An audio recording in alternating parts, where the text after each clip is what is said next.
È allarme case di riposo, oggi in piena seconda ondata Covid, più della primavera scorsa. Se con lo scoppiare del virus in Veneto ad essere colpite erano state 60 strutture su 345, oggi i casi sono triplicati. Ma cosa è cambiato? Rispetto alla prima ondata, oggi noi paghiamo il prezzo di non essere protetti dal lockdown.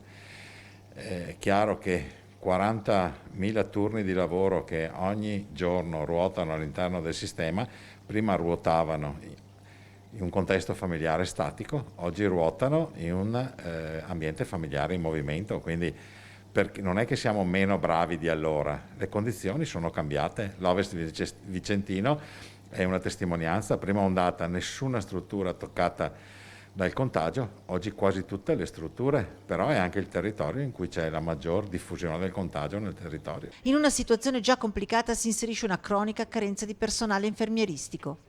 Il parametro regionale 35.000 posti letto, 3.500 infermieri servirebbero. Oggi siamo a non più di 2.000 e probabilmente molti meno, perché molti in questo momento sono anche a casa dal lavoro per il contagio. Ed è così che da Valdagno è partita la chiamata per operatori e assistenti infermieri con età inferiore ai 65 anni.